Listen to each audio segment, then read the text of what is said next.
As you prepare for the mini test on Monday, you also need to know these 3 properties of logarithms found on the back side of that paper. There's the product property, quotient property, and power property.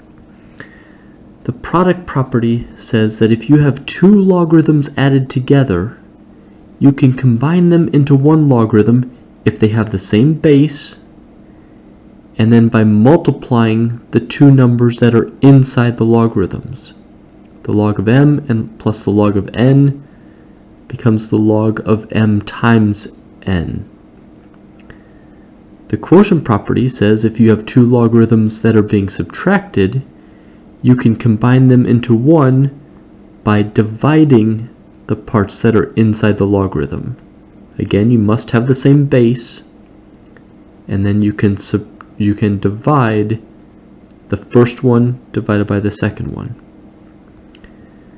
The power property states that if you have a coefficient, a number multiplied by a logarithm, you can bring that inside the logarithm by making it an exponent of the value inside the logarithm. So n times the log of m becomes log of m to the n power. So usually we look for the power property first, and then we use the product property and quotient property in order from left to right. So let's see what these look like. So if we're going to, in example D, write each expression as a single logarithm, we see we have 2 logarithms being added together. They have the same base, so we can combine them by multiplying their insides. The 2 and the 9 get multiplied together to make log of 18 with base 7. So now it is a single logarithm instead of having 2 logarithms. The next example, here I see I have subtraction. The 2 logarithms both have the same base, and so we can combine the logarithms when they're subtraction by dividing the first logarithm value by the second logarithm value. So we rewrite this as log of with base 3.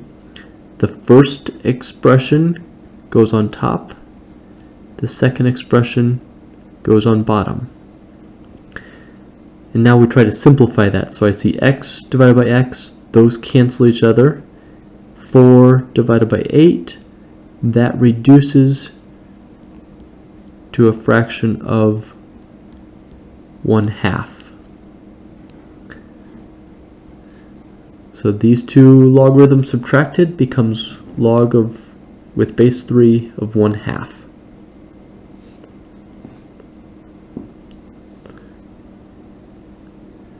Example F.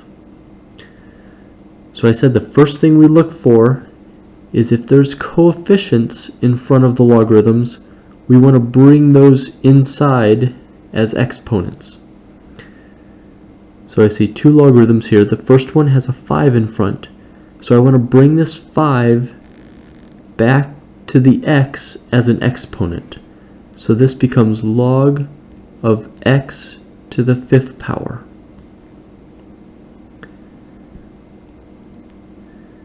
Then we look at the second logarithm, and this 3, this coefficient, comes back as an exponent as well. So this x squared is now to the 3rd power. And one of the rules with exponents is if you have an exponent outside of parentheses, you can multiply those 2 exponents together. So this 2 times 3 becomes log of x to the 6th power. We multiply 2 times 3. Now I have 2 logarithms being added together. They have the same base, which is understood to be 10. And so we combine these two together by multiplying what's inside. Two logarithms that are being added, we multiply what's inside. So x to the 5th is being multiplied by the x to the 6th. So we combine those together using the product property rule.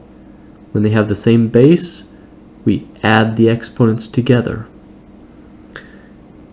And so this becomes x to the 5th plus x to the 6th.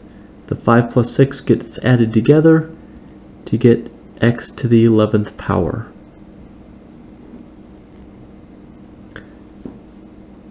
So now it's your turn.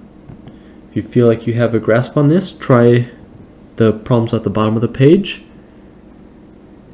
If you're not sure, try number 7 and then hit pause on the video, and then you can play it once you've tried number 7 to check your work. So in number 7, what you should have noticed is that they have the same base and the logarithms are being added. And so when we add logarithms together, it means you multiply what's inside. So this becomes log with base 2 of 8 times 7. 8 times 7.